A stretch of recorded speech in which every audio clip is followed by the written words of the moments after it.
Ô Paulo, então neste exato momento nós iniciamos a nossa live da Defensores da Ordem, hoje, 6 de maio de 2021.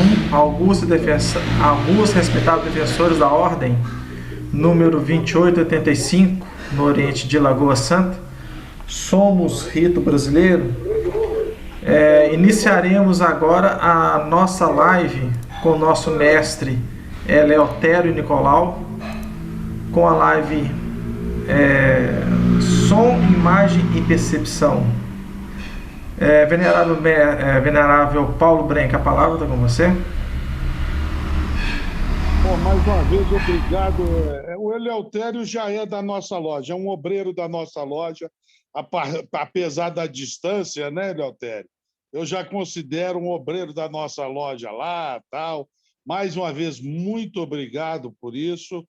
E a todos os irmãos, né? E, irmão Roger, como a gente sempre começa, é o rito brasileiro, vamos começar com o hino nacional, fazendo favor? Perfeitamente, quem está no comando é o nosso irmão Alexandre Turler, o nosso artista. É.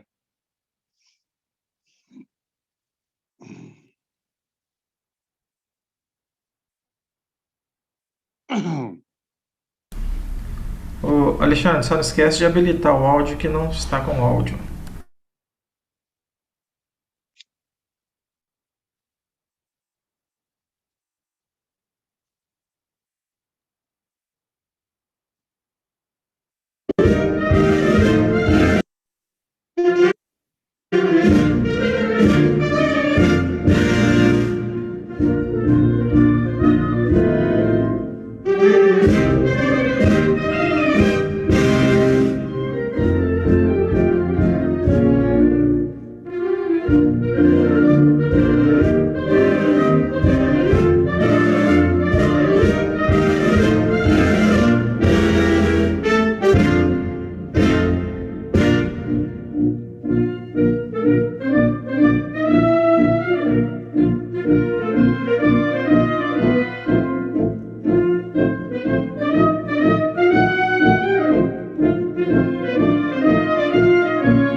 E agora, como também nós estamos de costume, nós temos um vídeo fugiu a palavra. Motivacional. Motivacional. De vez em quando foge as palavras da gente. Podemos passar ele também, fazendo um favor.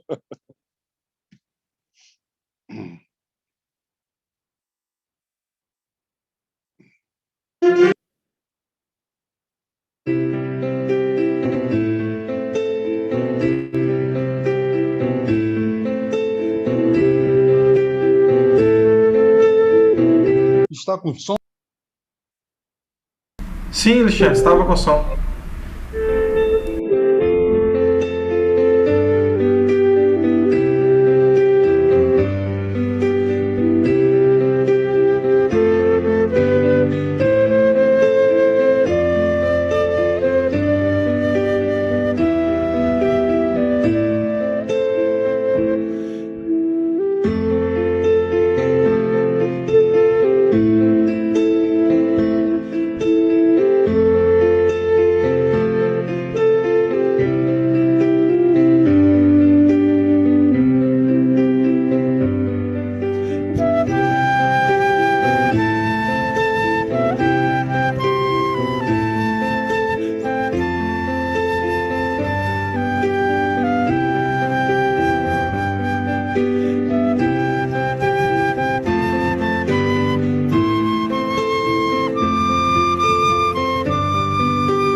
Bom, irmão Eleutério, mais uma vez, muito obrigado. E a palavra está com você aí para prosseguir com a sua palestra. E, mais uma vez, muito obrigado, irmão Eleutério. Venerável mestre, autoridades maçônicas presentes, meus caríssimos irmãos, é uma satisfação muito grande poder estar uma vez mais aqui nessa loja e compartilhar com os irmãos um tema, desta vez, um tema de caráter cultural, científico e reflexivo. Vou convidar os irmãos a uma reflexão. O tema que eu vou apresentar tem o título de Som, Luz e Percepção. Mas eu não me baseio em nenhuma teoria neurológica ou filosófica. Eu vou fazer uma apresentação para os irmãos, com base em noções básicas de física e de biologia, e convidar os irmãos a uma reflexão, que é o principal de tudo. Então, eu vou compartilhar a minha tela com os irmãos.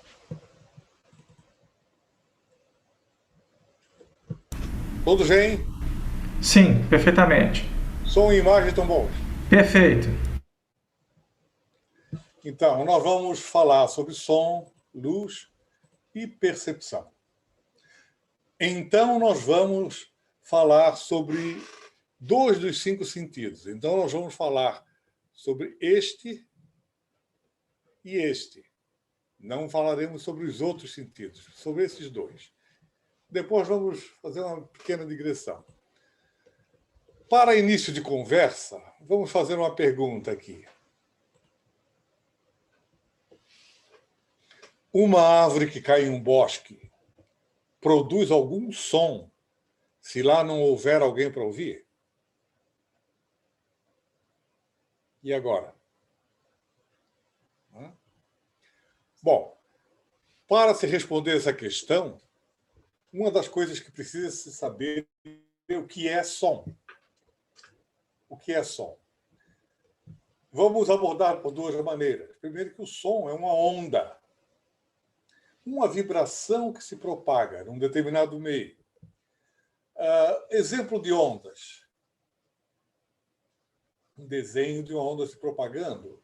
Esse desenho representa essa onda aqui, ao longo de uma corda. Todos nós vemos que uma coisa parece sair da mão daquele que sacode a corda e percorrer a corda. O que é isso que percorre a corda? Porque, vejam, na verdade, esse pedacinho da corda não sai da mão daquele que balança. Esse pedacinho, cada pedaço da corda tem esse movimento aqui. Enquanto isso, passa por ela o quê? Um movimento. É essa deformação que viaja ao longo da corda. A corda mesmo não sai do lugar, né? A partícula não viaja ao longo da corda. Isso é um tipo de onda. Aqui nós temos outra. Os elos de uma mola movimentam-se paralelamente em direção de propagação. Essa aqui movimenta transversal. Essa aqui é paralela. Mas também se pode exemplificar onda assim. Nós conhecemos mais dessa maneira. Um peixe que salta num lago, uma pedra que se joga, produz esse padrão que se propaga a partir do ponto de contato com o líquido. Aqui já é uma fonte em movimento nesse sentido. E aqui uma animação. Imaginem que aqui não se trata de círculos, mas sim de esferas tridimensionais que se propagam a partir de um ponto.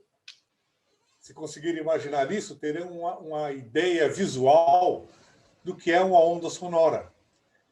Porque o som se propaga em todas as direções. Então, se nós traçarmos uma região na qual o som tem o mesmo tipo de vibração num dado instante, dá uma superfície esférica. É isso que está sendo mostrado ali. Então, a definição da ciência é que o som é uma onda mecânica longitudinal, com frequência entre 20 Hz e 20 kHz. O que se trata disso? A onda propaga-se em meios materiais, o som, ar, água e sólidos. Mas não se propaga no vácuo. O som não se propaga no vácuo. Né? O que é frequência? É o número de vibrações por segundo. Então, uma vibração por segundo é 1 Hz. O nome é do cientista que estudou esse assunto, o sobrenome dele. Então, frequências acima de 20.000 Hz são chamadas de ultrassom. E frequências abaixo de 20 Hz são chamadas de infrassom. Existem sons que nós não podemos ouvir? Bem, por essa definição aqui, não. Porque nós chamamos de som exatamente os que está acima de 20 Hz e abaixo de 20.000 Hz. E essas frequências são capazes de impressionar o nosso ouvido. Então, é isso que nós chamamos de som. Mas se eu modificar a resposta, então é não, né? Não existem sons que nós não podemos ouvir. Se eu modificar a pergunta, existem seres que ouvem outras faixas de frequências? Aí a resposta é sim. Descobriu-se que elefantes ouvem infrassom, frequências abaixo de 20 Hz. E morcegos, cachorros, ouvem ultrassom. Existe um certo tipo de apito que se põe na boca sopra, nenhum de nós vai ouvir nada. Daqui a pouco juntam a cachorrada lá fora, porque eles são atraídos por aquele que não é som, é ultrassom. Bom, para falar de som, o instrumento mais importante de todos é isso que nós temos aqui, né? O ouvido. Essa parte externa é a orelha. Bom, antigamente ela tinha um uso que atualmente agora caiu, né? Não se usa mais, que era de puxar quando a criança estava desobedecendo. Então, essa função da orelha caiu em desuso agora. Ela serve para receber a onda sonora e conduzi-la para dentro do canal auditivo. No final do canal auditivo tem uma membrana chamada tímpano. Grudada do outro lado dessa membrana tem um ossículo chamado martelo, outro chamado bigorna e outro chamado estribo. O tímpano vibra, o martelo bate na bigorna, passa pelo estribo e manda a onda de vibração aqui para dentro da cóclea. E depois vai pelo nervo até o cérebro. Vamos ver aqui. Uma animação. A onda sonora penetrando no canal auditivo aciona o tímpano, o martelo, a bigorna e lá vai a onda para dentro da cóclea. Aqui dentro acontece uma magia, digamos assim, mecânico-elétrica, porque cada impulso mecânico que essas células aqui dentro recebem, elas geram um impulso elétrico, um impulso de natureza elétrica, nervoso elétrico, que viaja pelo nervo auditivo até o cérebro. Então vejam só que interessante. Som propriamente dito não passa daqui, da cóclea. Daqui em diante, o que vai são impulsos elétricos. A ciência já descobriu qual é a parte do cérebro onde ocorre a audição. O córtex auditivo. É essa região aqui, dos dois lados. Nessa audição que acontece o som. Vamos fazer um exercício? A todos os irmãos que estão na sala agora, eu peço que prestem atenção na minha voz. Vamos ver se conseguem ser ouvintes perfeitos. O que é que eu chamo de ouvinte perfeito? Prestem atenção na minha voz apenas, sem nenhum comentário de pensamento. Toda a concentração no som da minha voz, completamente ouvindo apenas o som, sem fazer nenhum comentário mental, sem nenhum outro pensamento. Os irmãos vão perceber que isso é muito difícil, que quando nós estamos tentando ouvir um som concentrado, imediatamente entra um pensamento, depois entra outro, uma análise aqui, um comentário aqui. É muito difícil ser um ouvinte perfeito, mas tentem ouvir o máximo possível o som da minha voz e ser o melhor ouvinte, o máximo de perfeição possível, sem se deixar distrair por outros pensamentos, prestando atenção apenas no som da minha voz. Conseguiram? Agora faça o contrário. Agora preste atenção no som ambiente. Deve ter um barulhinho do computador, um barulhinho de um outro som. Quando vocês estavam prestando atenção na minha voz, não estavam ouvindo esses outros sons. Por que não? Tem algum filtro no ouvido? Não. Porque os irmãos estavam prestando atenção na minha voz. Por isso não prestaram atenção nos sons ambientes. Então, a pergunta: como se presta atenção? Alguém pode explicar? Como se faz para prestar atenção?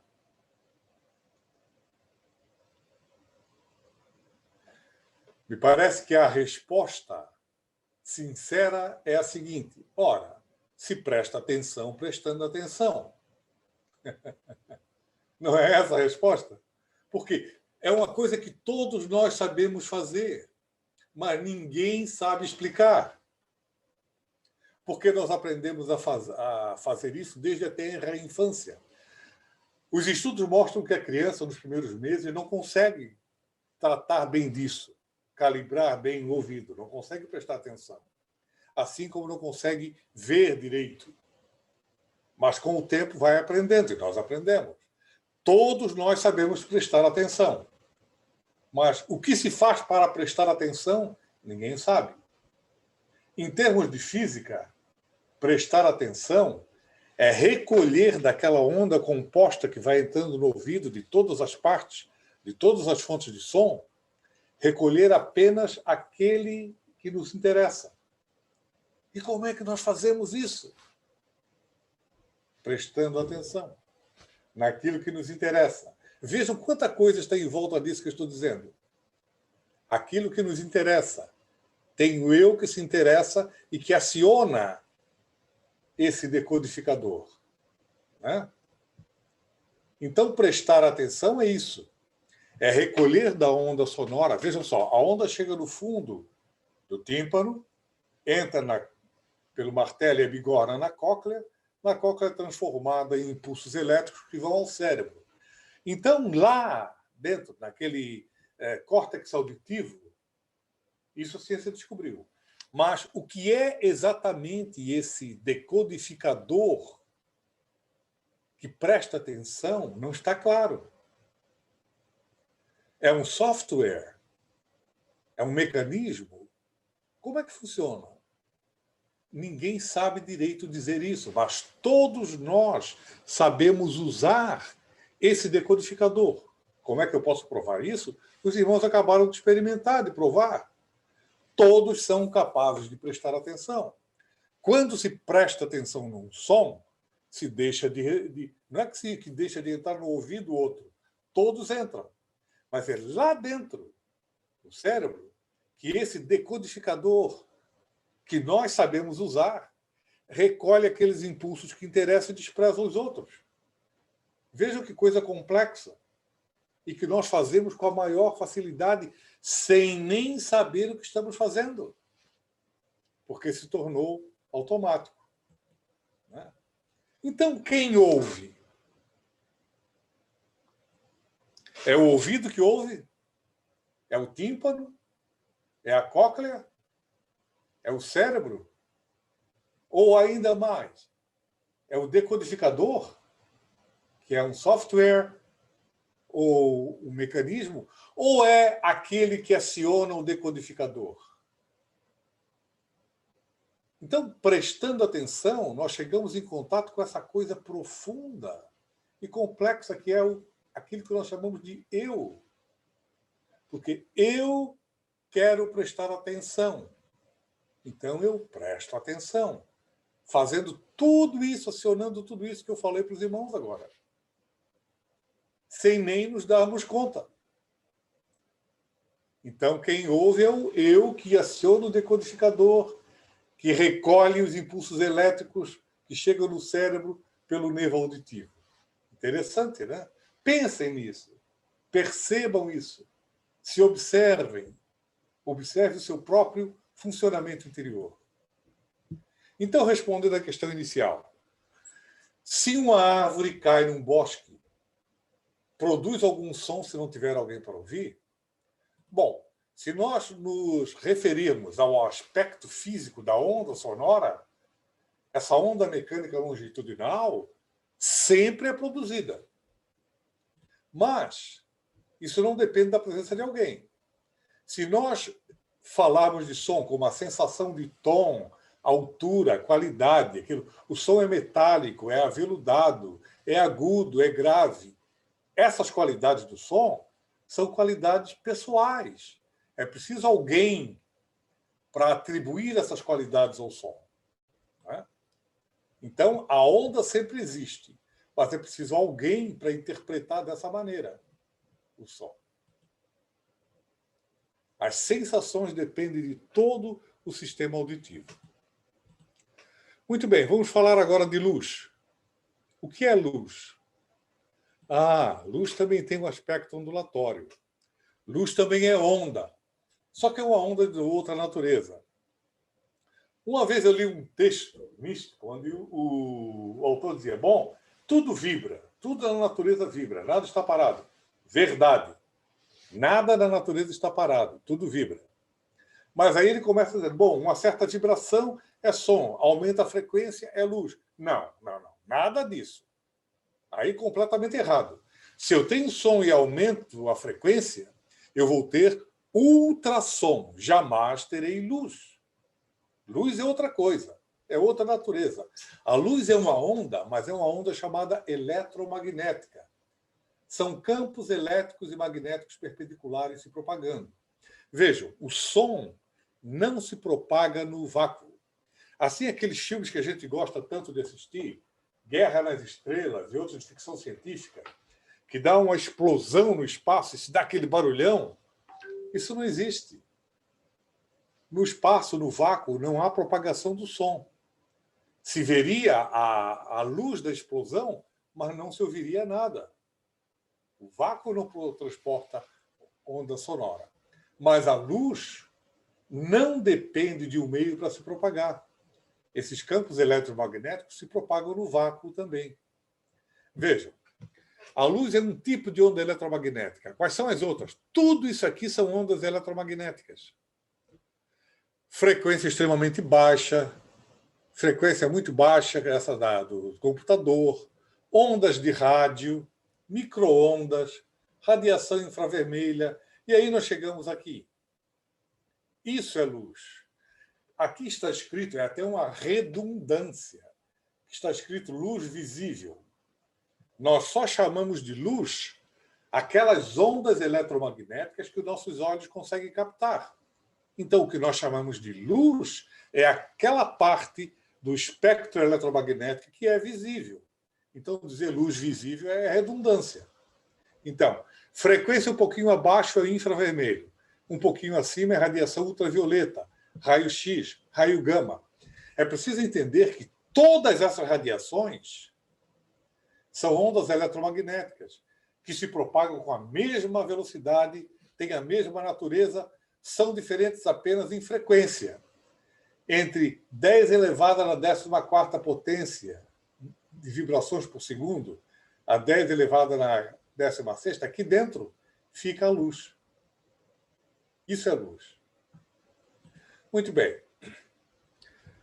A luz tem uma natureza muito estranha, porque ela tem natureza dual, ela tem uma natureza de onda, ela é a natureza ondulatória. Mas tem uma outra característica que é como se fosse pequenas concentrações de energia que estão em expansão, como pequenos pontos.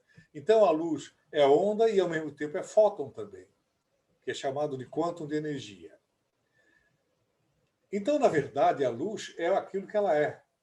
Nós captamos dois aspectos dela. Para tentar mostrar, fazer uma comparação, é como se fosse um iceberg. Aqui nós temos o mar. Um iceberg com duas pontas. Quem olha de fora pode pensar que são dois icebergs diferentes, porque não vê essa parte aqui. Assim é a luz. Se nós pensarmos que aqui é o nosso universo perceptível e aqui é o todo, nós vemos da luz o aspecto onda e o aspecto partícula. Mas onda e partícula são dois aspectos do todo. Uma outra maneira de tentar ver isso é pensar assim: um plano, né? Um universo bidimensional, só se pode ter um círculo, uma elipse, um retângulo. Então, se houvesse um universo bidimensional, nesse universo ninguém poderia entender alguma coisa como um cilindro, porque só teria duas dimensões. Então, entenderia um círculo, uma elipse, um retângulo, mas não se teria essa outra dimensão. Assim é a luz. Nós entendemos onda e partícula, mas não sabemos direito o que ela é. Mas sabemos que ela se propaga com essa velocidade aqui, aproximadamente 300 mil quilômetros por segundo. Alguém entende isso? Meus irmãos, nós não entendemos. Os grandes números escapam da nossa percepção. Deixa eu explicar o que eu quero dizer. Todo mundo entende que 300 mil quilômetros é mais do que 200 mil e menos do que 400 mil. Isso todo mundo entende. O que ninguém entende é uma velocidade de 300 mil quilômetros por segundo. Então, para trazer mais perto da nossa percepção, imagine, se houvesse um avião que pudesse se mover, isso é impossível, não existe, mas se ele pudesse se mover a 300 mil quilômetros por segundo, que é a velocidade da luz, em um segundo, esse tempo que o reloginho, o ponteirinho pequeno do ponteiro do relógio dá um salto, nesse tempo, ele conseguiria dar 7 voltas e meia em torno do nosso planeta. Dá para imaginar uma velocidade assim grande? No tempo que leva o ponteirinho dos segundos para dar um salto, daria para dar 7 voltas e meia em torno do nosso planeta se houvesse a possibilidade de se mover com essa velocidade. Espantoso, né? Mas vejam só. Hoje, se na cidade dos irmãos estão tiver um céu limpo, depois saem lá fora e olhem o céu. Os irmãos terão uma imagem do passado. Sim, sem máquina do tempo nenhuma. Os irmãos terão uma imagem do passado. Como é que eu posso dizer isso? Porque a estrela mais próxima de nós está a 4,2 anos-luz de distância. Ou seja, viajando continuamente com aquela velocidade absurda da luz, que num segundo dá 7 voltas e meia em torno do nosso planeta, levaria quase 4 anos e meio para chegar na região dessa estrela, que é a Alfa do Centauro. Então, as outras estrelas estão todas muito mais longe. Então, o que nós vemos no céu, quando olhamos para o céu à noite, é a luz que está chegando nos nossos olhos, mas que saiu das estrelas há muito tempo. Se uma estrela está a 1000 anos-luz, a imagem que nós estamos vendo dela hoje é da luz que saiu dela há 1000 anos atrás. Por isso que eu disse que nós vemos uma imagem do passado. Assim, imagine se nessa estrela, que é a nossa vizinha mais próxima, tivesse um planeta e um cientista se comunicando com outro cientista da Terra por ondas de rádio, que viajam com a velocidade da luz, um de lá diria: alô, como vai? Esse alô, como vai, viajaria 4 anos, quase 4 anos e meio, chegaria aqui, o cientista daqui capta e manda a resposta: vou bem, obrigado. Mais 4 anos e meio, 8 anos e pouco, quase 9 anos, chegaria a resposta do vou bem, obrigado. Então, o que nós temos é tudo distâncias imensas, imensas no espaço afora. Então, no estudo da luz, o instrumento mais importante é o olho.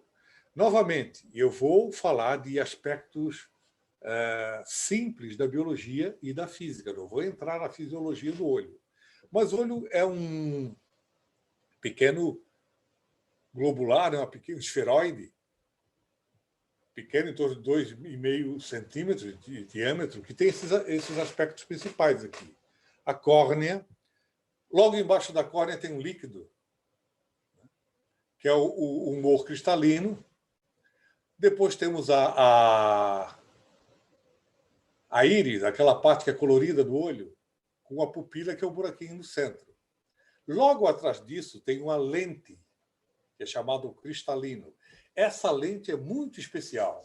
Ela é mais rija no centro e menos rija na periferia. Ela é ligada por esses tendõezinhos aqui aos músculos ciliares. Então, esse músculo atua e puxa o cristalino de modo a ele se deformar um pouquinho e muda o seu raio de curvatura. É assim que nós focalizamos perto e longe. Nós também aprendemos a fazer isso na infância. Hoje nós fazemos sem pensar. Nós focalizamos aqui perto e olhamos para longe, simplesmente sem pensar que estamos mudando o foco do cristalino. Do outro lado tem um líquido mais assim gelatinoso, que é chamado humor vítreo. E no fundo, que nos interessa, tem essas camadas todas que não nos interessam, o que interessa é essa aqui, que é chamada retina. E esse ponto, a fóvea e a mácula lútea, é aqui que se forma a imagem principal. A periférica se forma em torno. Então, um objeto recebe a luz e reflete, essa luz passa pela pupila e é focalizada naquele ponto, e se forma a imagem. A imagem, então, se forma no fundo do olho. Ah, mas ela está invertida. Sim, está invertida. Teve um cientista que fez consigo mesmo essa experiência. Ele colocou óculos que invertiam a imagem. Passou um tempo usando. Depois tirou aqueles óculos, o olho dele tinha se habituado com óculos e começou a ver naturalmente invertido. E depois, logo voltou a se adaptar de novo. Porque, na verdade, não é o fundo do olho que vê. Olha só. Passa pela pupila, chega na retina. A retina ela é composta por um conjunto de células que nos interessa, são essas aqui. São chamadas de cones e bastonetes pela sua forma. Aqui foi pintado nessas cores para dizer que os cones são os responsáveis pela visão de certas frequências, pela visão das cores. E os bastonetes são responsáveis por captar a intensidade variável da luz. Então, cones e bastonetes nos permitem a visão. Os olhos dos cães, por exemplo, não têm cones. Daí se conclui que eles não veem cores, só veem em tons de cinza. Então, nós temos cones e bastonetes, e eles estão mergulhados no que é chamado de púrpura visual.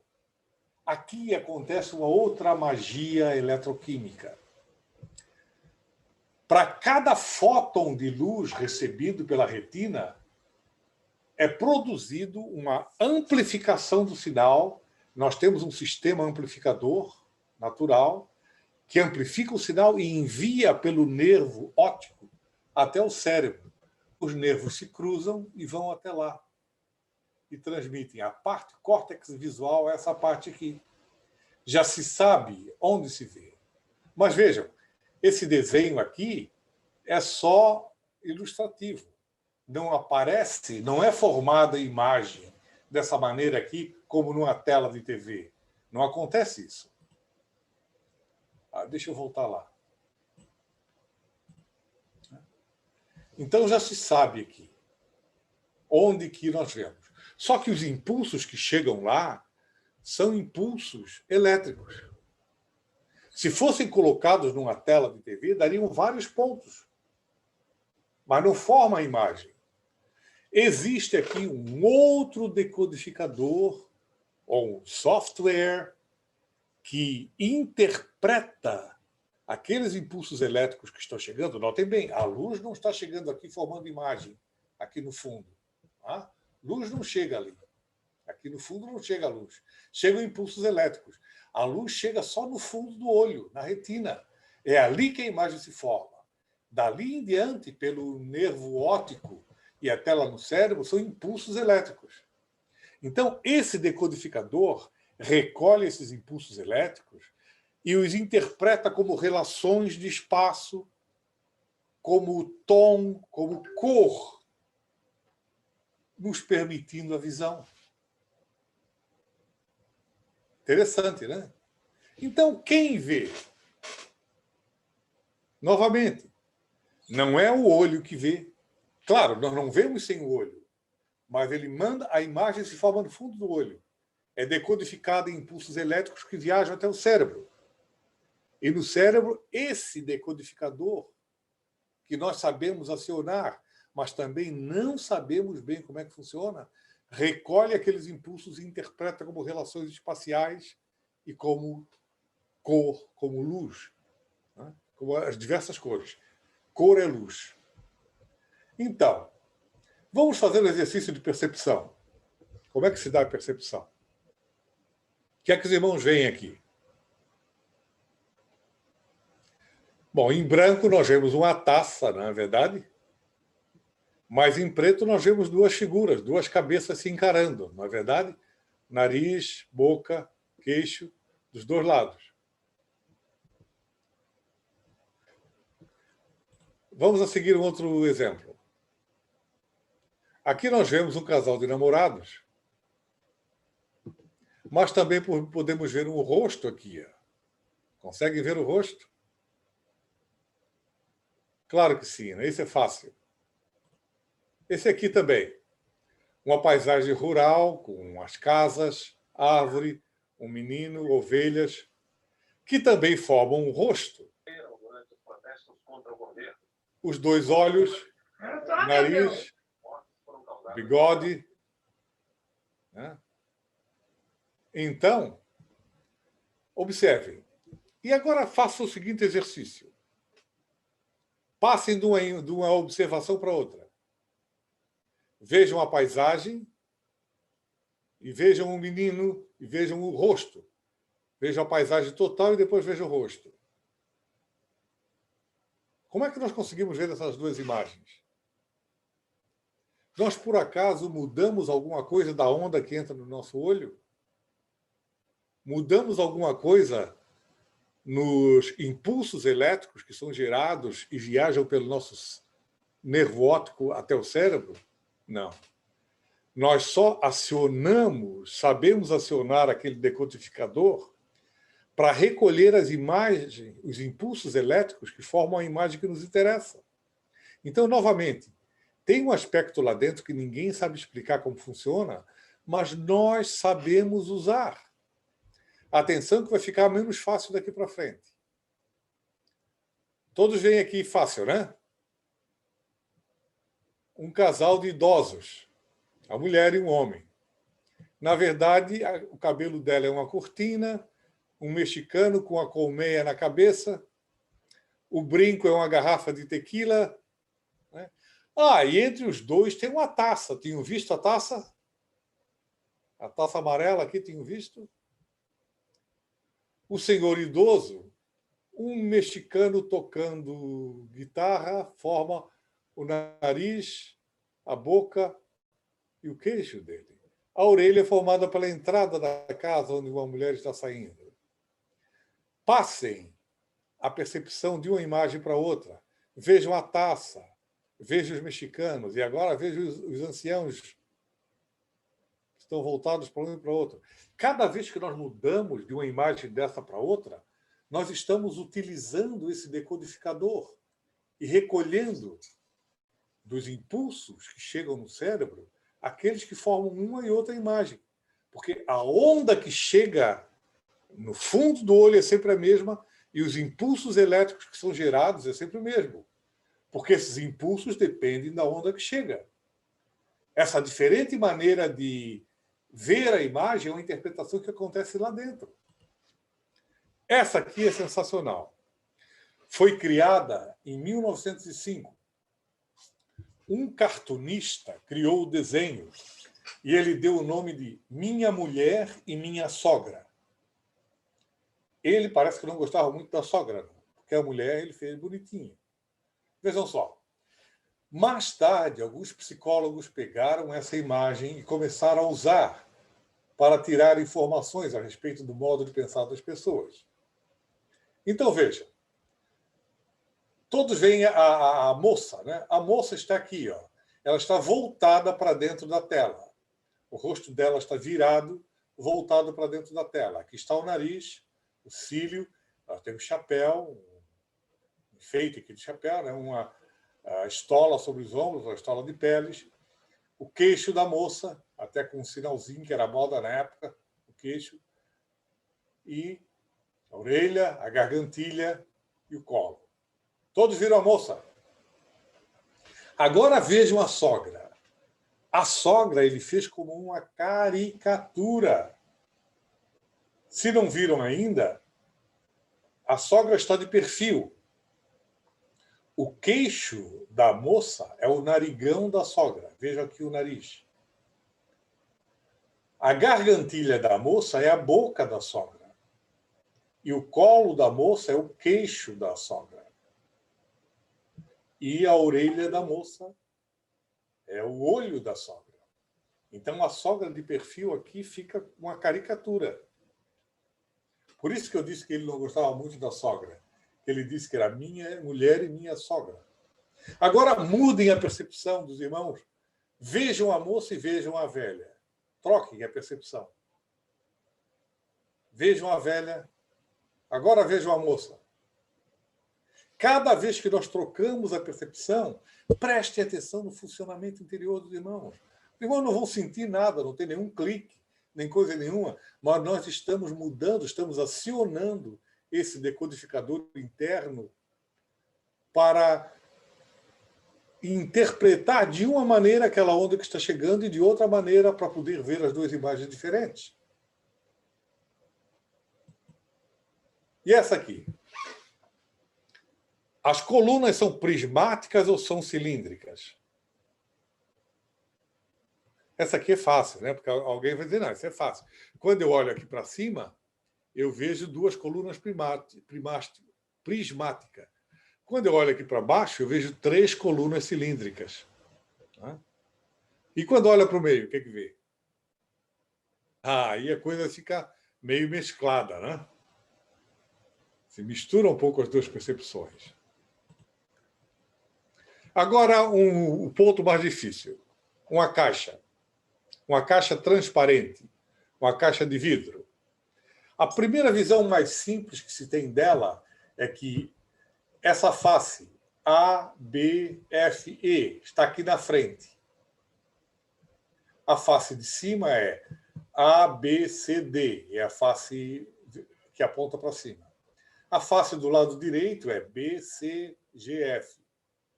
O outro lado é A, E, H, D. E a face lá do fundo, que está encostada na tela, é D, C, G, H. Então, a caixa está inclinada para baixo um pouquinho. Todos viram essa caixa? Sim. Mas vejam a outra caixa aqui agora.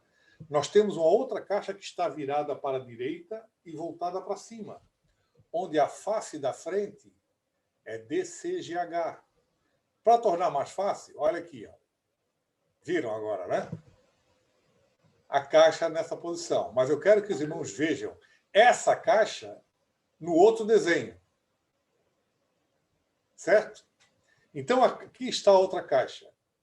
Essa face DHGC está na frente, que é lá em cima. EHGF é a face de baixo da caixa. E a face do fundo, que está encostada na tela, é ABEF. Consegue ver? Agora, quero ver, passe dessa imagem para outra. Vejam uma imagem e vejam outra. E percebam, observem a si mesmos. Vejam o que acontece quando passam de uma percepção para outra, de uma caixa para outra. Meus irmãos, isso aqui é uma coisa simples, mas é uma maneira simples, geométrica, direta, de tocar numa coisa complexa, que é lá dentro, esse decodificador que ninguém sabe explicar e todo mundo sabe usar. Vejam o mais difícil de todos. Conseguem ver aí as duas escadas? Um é simples, é essa escada que sobe assim, né? Então, aqui nós temos o volume, o corpo da escada, e lá nós temos a parede do fundo. Agora, invertam essa questão. Olha, o volume está aqui. Esse é o volume.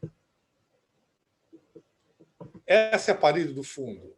Então, é uma escada que está inclinada assim. Nessa escada, os degraus se sobem assim. Ó, aqui é assim. Consegue visualizar? É uma escada deitada.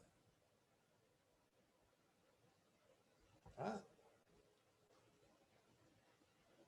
Para talvez ficar mais fácil aqui. Ó. Esse é o volume da escada. Ela está deitada, assim, inclinada. Ó, sobe assim. Ó. Tá? Agora veja o contrário. Veja essa escada em branco. E passem de uma para outra. A percepção. Ora vendo uma, ora vendo a outra.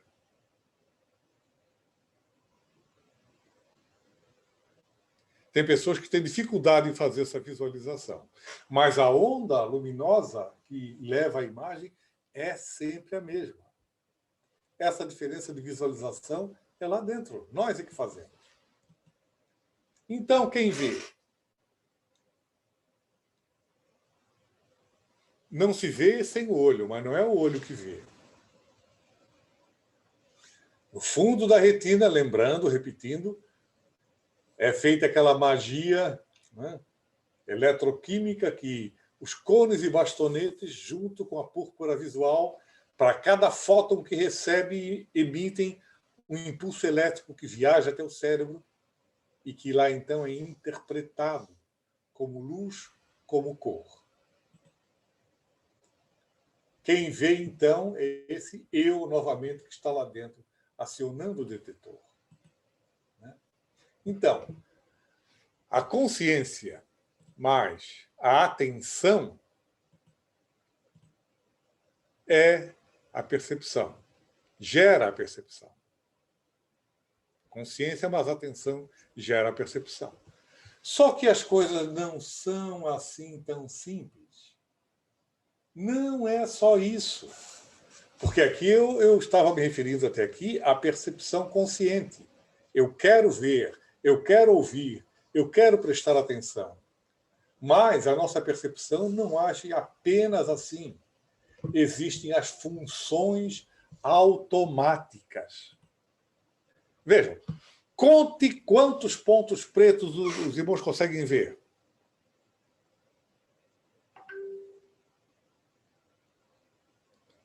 Conseguiram contar os pontos pretos? O problema, né? Eles fogem, né? Quando nós focalizamos no ponto preto, ele foge, não é mais preto. Não é verdade? Quantos pontos pretos existem mesmo? Conseguiram contar?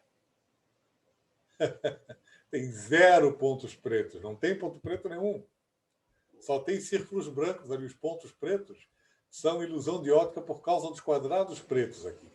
Quando nós mudamos o foco da nossa visão para um círculo branco, na nossa visão periférica confunde o branco com um pouco do preto dos quadrados. Por isso nós temos a impressão de ver os pontos pretos. Então tem isso que se chama ilusão de ótica. E veja, qual é a flor que está se movendo?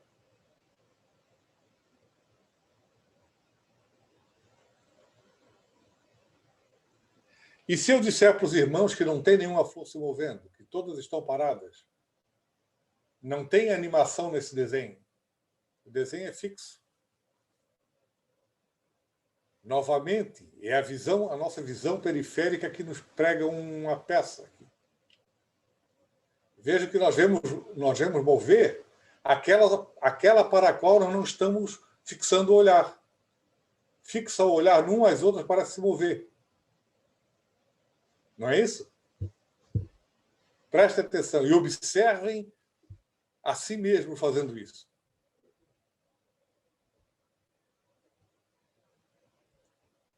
Curioso, né? Tem esse outro também. Esse aparente movimento é pela maneira como elas estão desenhadas. Esse não é um desenho animado, é um desenho parado. O movimento se dá na nossa percepção.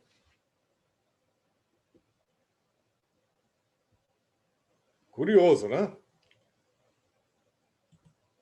Agora, um exercício difícil. Olhe para baixo e diga as cores, não a palavra. Vão falando as cores.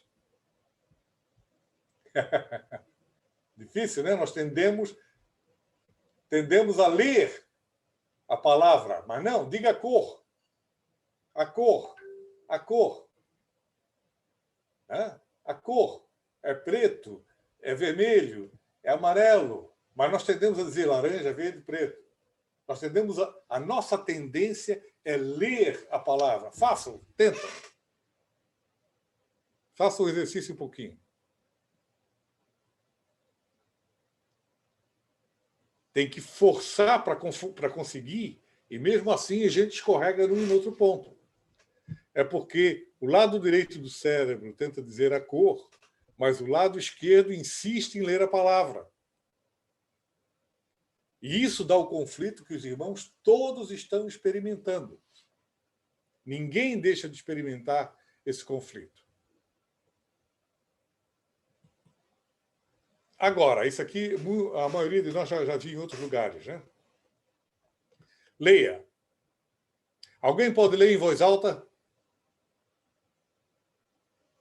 Rodney, lê esse texto, Rodney. Eu estou até tentando. Vamos lá. Aí, este pequeno texto. Este pequeno texto. Nossa, Leotério. Eu tô tentando. Eu já consegui ler textos assim. Esse eu não tô conseguindo. Este pequeno texto serve apenas para mostrar como nossa cabeça consegue fazer coisas impressionantes. Reparando nisso, no começo estava mais complicado, mas nesta linha sua mente vai decifrando o código quase automaticamente, sem precisar pensar muito, certo? Pode ficar bem orgulhoso disso. Sua percepção merece parabéns. Obrigado. Então, vê só, na verdade é isso. No começo é difícil. Não precisa ficar pensando, o 3 funciona como E, o 5 funciona como S. Não, não é assim.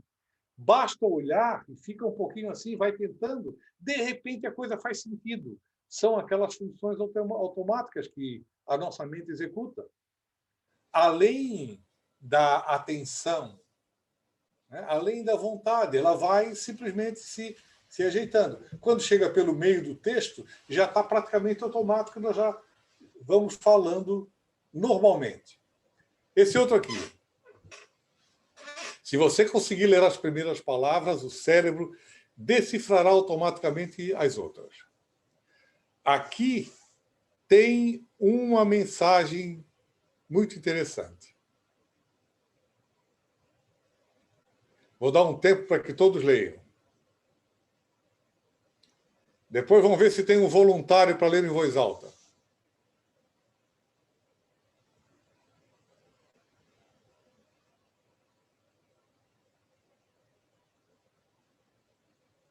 Deixe o cérebro agir. Não atrapalhe. Deixa que ele vai.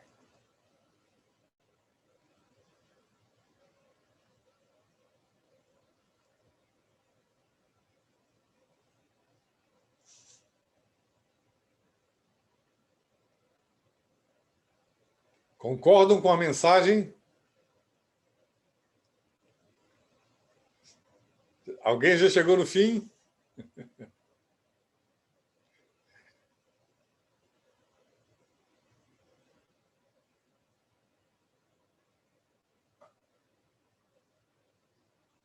Vamos lá, vamos tentando.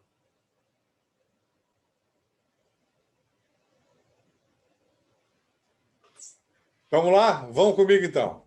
Ó, em um dia de verão, estava na praia observando duas crianças brincando na areia.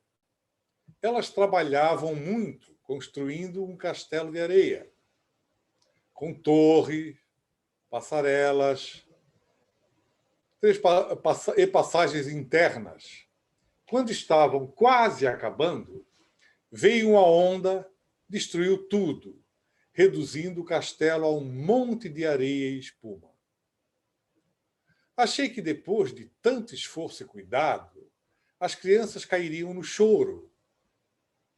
Correram pela praia, fugindo da água, riram de mãos dadas e começaram a construir outro castelo. Compreendi que havia aprendido uma grande lição. Gastamos muito tempo da nossa vida construindo alguma coisa. E mais cedo ou mais tarde, uma onda poderá vir e destruir tudo que levamos tanto tempo para construir. Mas, quando isso acontece, somente aqueles que têm as mãos de alguém para segurar, será capaz de sorrir.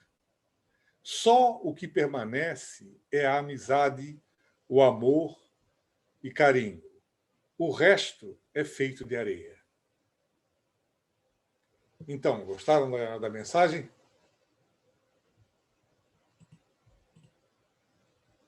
Muito bem. E uma pergunta que muitos devem estar se fazendo. E a percepção extrasensorial? Não é o olho, não é o ouvido. E a percepção extrasensorial? Onde se daria essa tal percepção extrasensorial? Né? Bom, os místicos dizem que é através da glândula pineal. Separando-se os dois hemisférios do cérebro, existe essa glândulazinha pequenininha, do tamanho de um grão de laranja. Aqui está mais... Aqui não foi cortado, aqui está cortado, aqui não está. Parece um olho, né? No centro do cérebro. Isso é chamado olho místico, o olho interno pelos místicos, né? Dizem eles que essa glândula que recebe as impressões do mundo transcendente, que não entram nem pelos olhos nem pelo ouvido, mas vão na glândula pineal. É o que se diz, né? A ciência diz que ela sincroniza os ritmos de dia e noite, ciclos dia e noite, estresse, atividade imunológica, está ligada também ao impulso sexual. Mas os místicos associam a essa visão transcendente, né? A visão mística, essa visão, essa percepção extrasensorial, segundo os místicos, seria feita por essa glândula. Então, aqui, glândula pineal, o corpo caloso, né? Todo cerebelo, tal, e aqui. Agora veja, esse desenho egípcio não é evidentemente esse mesmo desenho aqui, estilizado? É uma estilização disso. É o corpo caloso, o tálamo, o bulbo, o hipotálamo, desenhado de uma maneira estilizada. Certamente, algum sacerdote egípcio, ao embalsamar ou a preparar um corpo, abriu um cérebro ao meio e viu lá essa estrutura. E ficou pasmo, um olho dentro do cérebro, um olho interior. É o olho de Horus, ou Ra. Né?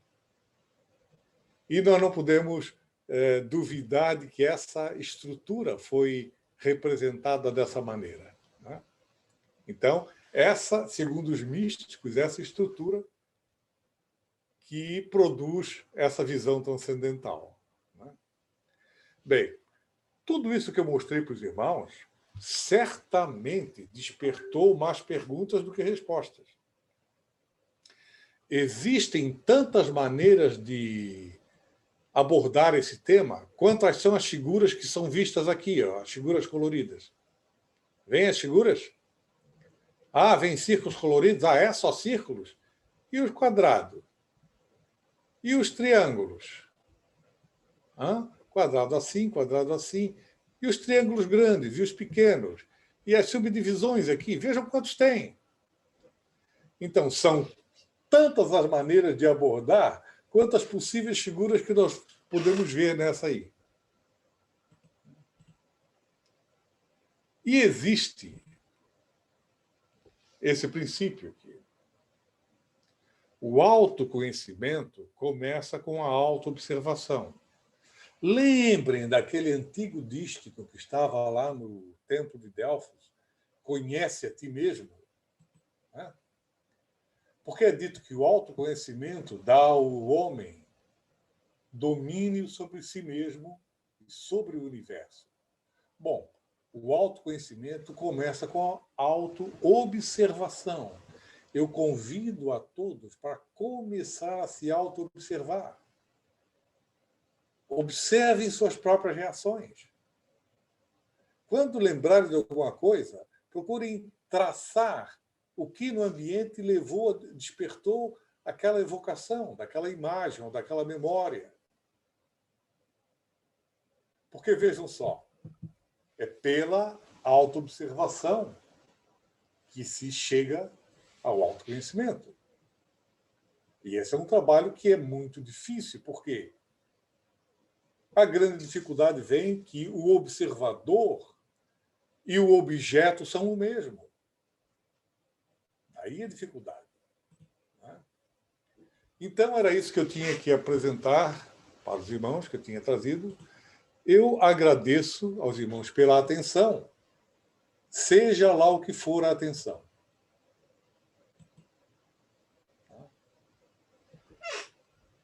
Eu encerro aqui a minha apresentação. Espero que os irmãos tenham acompanhado, tenham refletido.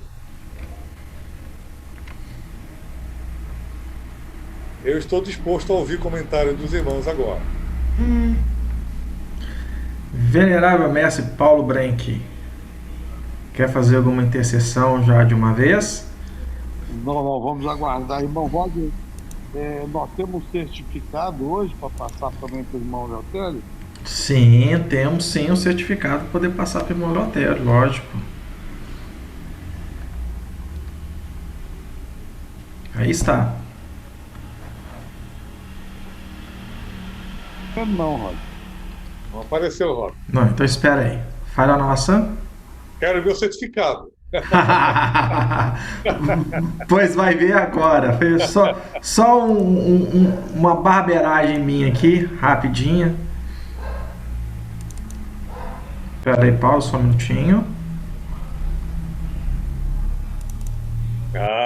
Agora sim. Augusto e respeitável Loja Simbólica, Defensores da Ordem número 2885, na pessoa do venerável Paulo Rubens Freitas Pereira Diniz, confere o presente certificado ao irmão Eleutério Nicolau da Conceição, pela apresentação da live realizada no dia 6 de maio de 2021, com o título Som, Luz e Percepção. Oriente de Lagoa Santa, 6 de maio de 2021. Irmão Leotério, mais uma vez, muito obrigado e podemos partir para a sua. Muito obrigado pelo certificado, Bernardo. Ok. Bom, como sempre, nós sempre pedimos aqui aos irmãos que levantem a mão lá no participantes, para a gente poder ordenar quem fará as perguntas, para que ninguém passe na frente um do outro. Para que dê tempo de nossos irmãos, o Jorge Carneiro já levantou a mãozinha aí, já para poder iniciar, mas para dar tempo de todos os nossos irmãos, e como de costume, eu vou fazer já a pergunta da nossa defensores da ordem aqui de uma vez. Mestre Leotério, a cor branca, a refração da luz, faz com que todas as cores, né, elas juntas como no prisma, ela se torne a cor branca, a luz branca. Essa luz branca, a cor branca, ela é a cor mais pura que tem, ou não? Pelo fato dela conter todas as cores, ela não é a mais pura, e se não é, qual é a cor dita-se mais pura? Bom, eu não sei exatamente o que queres dizer. Não sei exatamente o que queres dizer com pura. Né? Porque a cor branca tem todas as frequências. Sim. A pura quer dizer frequência única? cada frequência é uma cor diferente. Juntando todas elas dá um branco. Por exemplo, a cor... Qual é a cor da grama? A grama é verde. Por que a grama é verde? Ela recebe a luz do sol e reflete. Na reflexão, ela absorve alguns padrões. E o que ela reflete tem predominância de frequências que constituem o verde. Que os nossos olhos captam. Mas ela reflete toda a radiação que vem do Sol. O Sol emite todo o espectro eletromagnético. Só que disso tudo que ele emite e que a grama reflete, nós captamos próximo do verde, os diversos tons de verde. Se nosso olho captasse um pouquinho abaixo, perto do infravermelho, e um pouquinho acima, perto do ultravioleta, possivelmente a grama não seria mais verde, porque nós captaríamos, junto com o tom de verde, essas outras frequências que eu não sei que tom daria. Então, aquilo que nós captamos, as imagens que nós temos do mundo, depende dessa nossa limitação dos nossos olhos e assim do nosso ouvido também. Possivelmente, o ar nem seria transparente se nós captássemos um pouquinho do infravermelho. Nós veríamos as diversas camadas de ar que têm temperaturas diferentes com tons diferentes. E o ar deixaria de ser transparente. Vejam, a limitação, às vezes, nos dá uma possibilidade de ter isso, essa visão que nós temos do nosso mundo. Então, não, pode terminar. Isoladas, né? A pura, que tu quer dizer, se for a cor isolada, só passando por um prisma, separando as diversas frequências da luz branca e pegando cada uma delas separada. Então, cada cor por si só já é uma cor pura, então, seria isso. Na verdade, cor é luz. A tinta é um material que, da luz que recebe, reflete predominantemente certos valores de frequência. Por exemplo, as cores se modificam quando a gente está no ambiente daquela chamada luz negra. Já perceberam isso? Por que as coisas mudam de cor? Porque aquela luz não tem uma série de frequências. Se ela não tem, o objeto não vai poder refletir o que não recebe. Então não aparece aquelas cores. E cor é luz. Mesmo que passe a tinta daquela cor, vai no ambiente de luz negra, não aparece. É diferente. Cor é luz. Entendido. Bom, eu vou começar aqui então a passar aos participantes fazerem as perguntas e vou chamar aqui o nosso irmão Jorge Carneiro. Inclusive, Jorge, pedi você para poder abrir o seu vídeo, porque senão eu não consigo destacar você aqui. E a palavra está com você, Jorge. Abre o seu áudio. Muito obrigado. Desculpa que eu estou no celular e aí não é tanta facilidade da máquina, né? Mas, primeiramente, gostaria de agradecer mais uma vez vocês da Ordem pela oportunidade de nos brindar com essa noite de conhecimento e sabedoria, né? Aos irmãos que aqui estão presentes, que vem a brilhantar, e ao nosso irmão Altério, que sempre tem esse carinho conosco, né? Em trazer valiosas informações.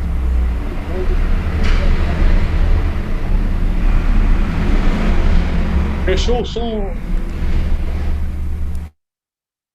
O som dele sumiu. É o seu som que caiu, Jorge. Não, o meu não. Ah, não, tá, continua. É que ele sumiu. Foi a internet, para voltar. Tá ouvindo? Vocês estão ouvindo bem? Sim, agora sim.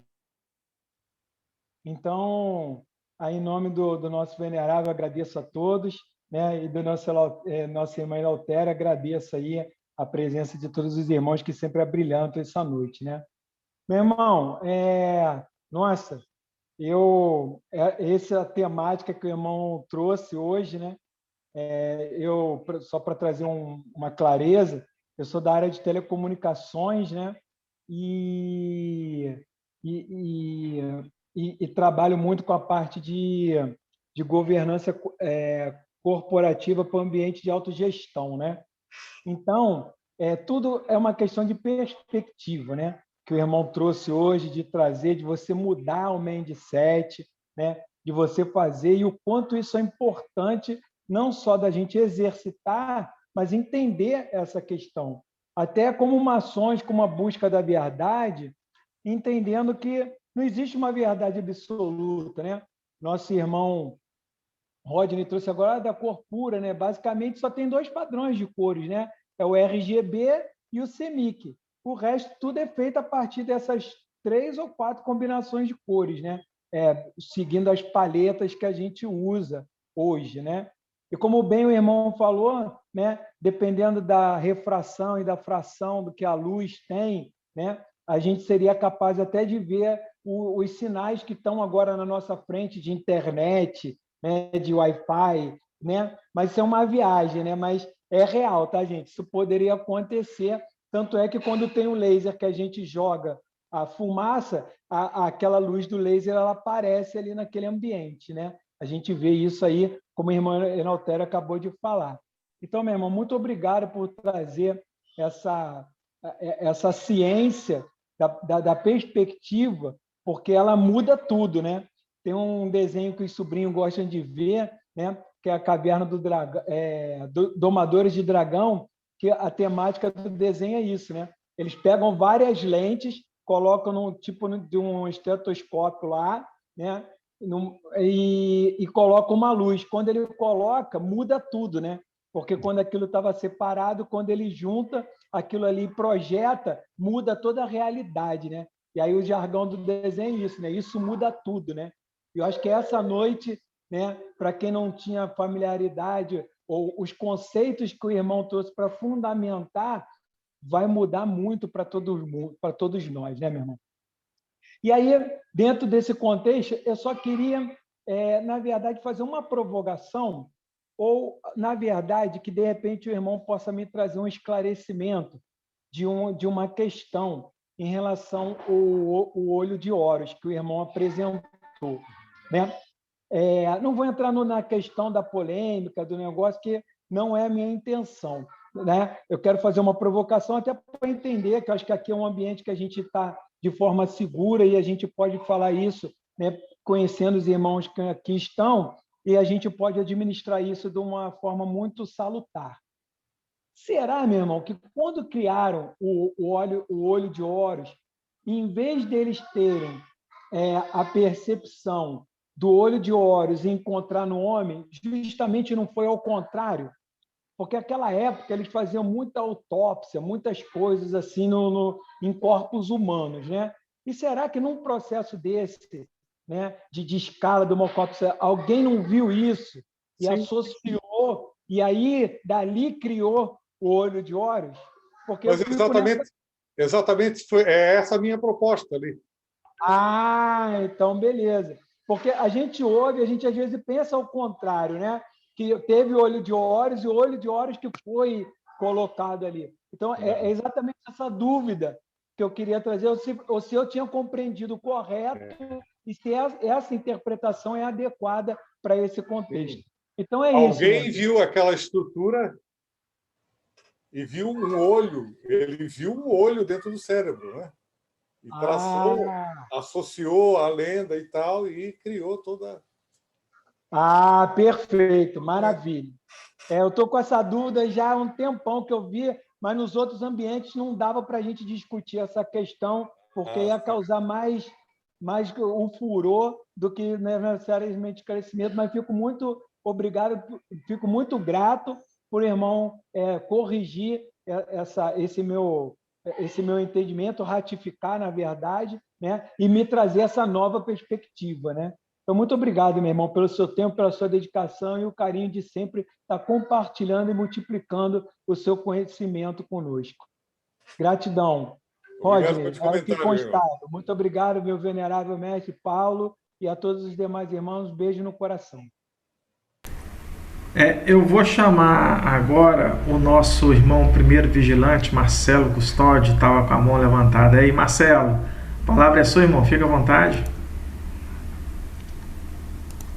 Boa noite, irmão. Eleutério, eu não vou fazer nenhuma pergunta, eu vou só agradecer. Parabéns pela palestra, né? Esse tema não maçônico para mim foi fantástico, né? Quando eu cresci, eu quero ser você, tá? Poxa vida, que conhecimento é esse, Eleutério? Parabéns, parabéns muito. Obrigado pelo comentário, pelas palavras amáveis. Lembrando que, como minha filha disse, Eleutério, não dá para cansar ouvindo as suas palestras. Que bom. Isso aí já é coisa bem registrada aqui com a gente, né? Realmente não dá para cansar ouvindo as palestras da Altério, não, de forma alguma. Eu vou chamar aqui um dos palestrantes também daí do movimento Lives Maçônicas, o nosso irmão Carlos Osaka, de Curitiba. Carlos Osaka, vou te chamar aqui para poder participar um pouco, algum comentário a respeito sobre o assunto, por ser quase vizinho aí do Eleutério, sou em Curitiba, em Florianópolis. O irmão Eleutério, na verdade, é o meu professor, meu ídolo, né? Onde ele eu vou assistindo para aprender e poder melhorar um pouco que eu sei, né?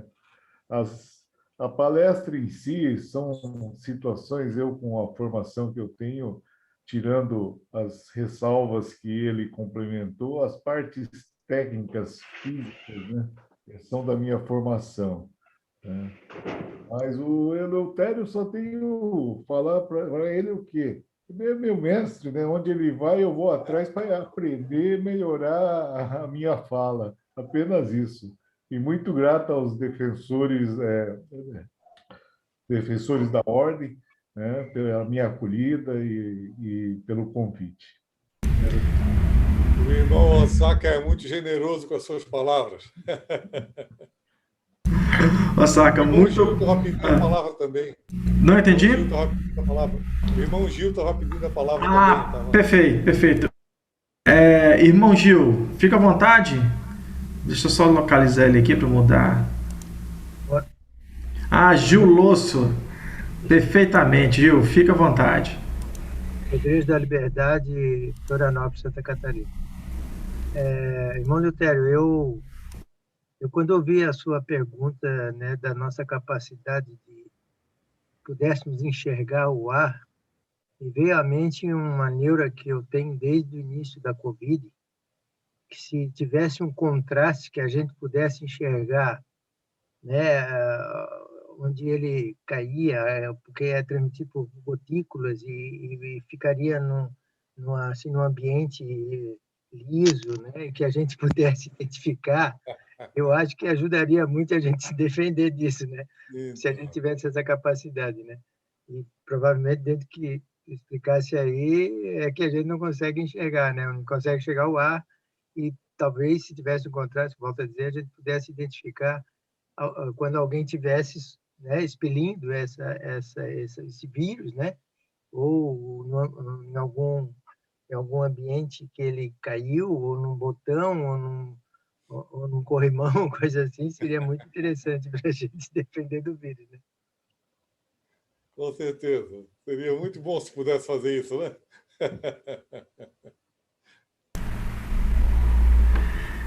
O nosso irmão secretário Marcos Aurélio. Marco, abre seu vídeo também, se está com o vídeo fechado. A palavra é sua. Oi, irmão Eleutério. Mais uma vez, uma satisfação participar, né, de uma palestra onde você, com brilhantismo, nos faz, né, refletir sobre algumas questões, né? E eu gostei muito do que você fala ali dessa automação, né? É automático a forma como a gente vê as coisas. E por coincidência, eu sou técnico de segurança do trabalho e me convidaram para dar uma palestra para falar sobre percepção de risco, né? E aí eu fui montar essa palestra, eu passei para trabalhadores e usei algumas figuras, por isso que me lembrou isso, né? É que cada um tem uma forma de ver as coisas, né? Eu usei essas figuras, vamos dizer assim, mais do lado psicológico, e você falou até que os psicólogos usaram essas imagens para isso, né? Então, como o cérebro é automático, né? Eu vou ver de uma forma, você vai ver de outra. E aí eu só queria fazer um paralelo, que é por isso que às vezes a gente precisa também respeitar opiniões diversas, né? Porque cada um tem seu cérebro, sua forma de pensar, de enxergar as coisas, né? E no final tudo converge, como até falou na palestra inicial aí, né? Sempre no que a gente tem como filosofia maçônica tem que convergir para o bem. Então a sua palestra, sim, faz a gente viajar e longe. Eu queria mesmo só te parabenizar aí, porque a forma que você coloca as coisas faz com que a gente realmente assim, expanda o cérebro da gente, né? Parabéns, muito obrigado. Obrigado, meu irmão. O meu objetivo, principalmente nessa apresentação, é esse. É levar quem está assistindo a refletir e se observar. Levar a autoobservação, né? A perceber isso. Bom. Ô, mestre Eleutério, observando um pouco você falando a respeito justamente da velocidade da luz, do 7 voltas e meia dá para dar na volta à Terra pela velocidade da luz, no pulo do ponteirinho do segundo. Eu vi um artigo uma vez a respeito do plasma, que foi justamente um trabalho da NASA a respeito de combustível, que o que mais pesa um foguete, o que mais onera um foguete é justamente o peso do combustível fóssil para missão da nave espacial. E que estava se desenvolvendo já o combustível dele através do plasma solar. Ok. E que inclusive havia sim a possibilidade. Hoje a gente tem a referência à velocidade do som. Aí você tem até, eu acho que 7 Mach, que é já desenvolvido de velocidade do som, mas que aproximaria muito aí da velocidade da luz. Você acha que esse desenvolvimento do plasma ele pode chegar a atingir algum ponto na frente aí a velocidade da luz? Pode atingir uma velocidade da luz? A ideia que se tem é que a velocidade da luz é a velocidade da luz, das ondas eletromagnéticas, que um corpo material não consegue alcançar essa velocidade. Para fazer um elétron alcançar 99% da velocidade da luz, é preciso uma quantidade praticamente infinita de energia. Imagina um corpo material que tem uma massa maior. Mas é possível, com esses outros combustíveis que se pensam desenvolver, né, alcançar frações da velocidade da luz, alcançar velocidades muito altas. A ficção científica fala daquelas velocidades de dobra, né, que penetra no espaço e vence a velocidade da luz. Mas tudo isso, por enquanto, é ficção. Por exemplo, essa nossa vizinha do lado, que está a 4,2 anos-luz de distância, essa última nave que subia no espaço, entrava em órbita e descia de novo, para levar satélites, né? Columbia, ela fazia, parece que 28 mil quilômetros por hora no espaço. Aquela Apollo chegava a 40 e tantos mil quilômetros por hora. Se uma nave com essa velocidade fosse visitar essa nossa vizinha mais próxima, levaria mais de 100 mil anos. Apesar de tamanha velocidade.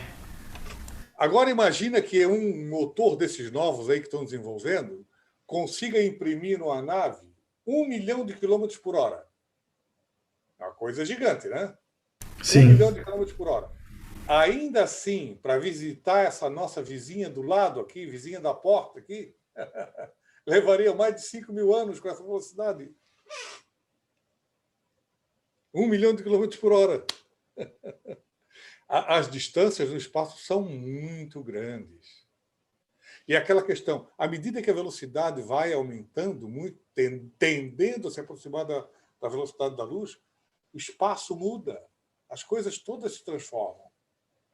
Aí são outras leis relativísticas, a física toda muda. Fica outra coisa. Futuramente, eu acredito que nós vamos chegar em alguma coisa melhor do que hoje. Mas não dá para saber. Então, por enquanto, viagem espacial só em filme de ficção, por enquanto, né? Viagem interestelar. Então, ou seja, a NASA com a pesquisa em cima do plasma seria mesmo para as pesquisas que eles já fazem e querendo ir a Marte também, mas para facilitar o que já tem acesso a mesmo o hiperespaço. Marte é um passozinho da nossa porta da casa, né? Marte está no nosso quintal. Ainda assim, com as velocidades atuais, leva um ano para ir, né? E para voltar, né? Outro para voltar. Exatamente. E é um passinho da nossa porta, do nosso quintal. Imagina para sair do sistema solar. E meramente para o vizinho, né? Como você disse. O tempo que leva. Eu não estou observando mais aqui alguma intenção de alguém manifestar algo. Eu vou fazer o seguinte, então eu vou chamar o nosso venerável mestre Paulo Brenck, chamar ele aqui para a nossa conversa. Paulo, a palavra está com você. Adão, o irmão Eleutério, mais uma vez, primeiro agradeço a todos os irmãos. Irmãos Eleutério, eu não tenho como agradecer, né? E aquilo que eu falei é verdade, é do coração. Você já está na nossa loja. Você é um irmão, não costumo nem dizer virtual, é um irmão mesmo na nossa loja, né? Mais uma vez, muito obrigado mesmo, tá? E a casa aqui na loja é sua também, tá bom? Muito obrigado, meu venerável. Agradeço a todos os irmãos pela atenção. Seja lá o que for a atenção, né? Não é relativo, não. A atenção é a atenção mesmo, é o Eleutério, sem relatividade. Meus irmãos, então, muito obrigado. Agradecemos a todos a presença aqui. Eleutério, mais uma vez, muito obrigado pela palestra, pelo tempo conosco aqui e a todos que o Supremo Arquiteto nos acompanhe e nos guie. E só dizendo, como o tema é um tema aberto, inclusive meu filho participou aqui no início do meu lugar, quando os temas são abertos, a gente não tem o hino de início e o hino de encerramento do rito brasileiro. Por isso, nós já estamos terminando aqui com as considerações mesmo do Eleutério e do nosso venerável mestre. Obrigado a todos, uma ótima noite. Boa noite, boa noite a todos. Parabéns, irmão Eleutério.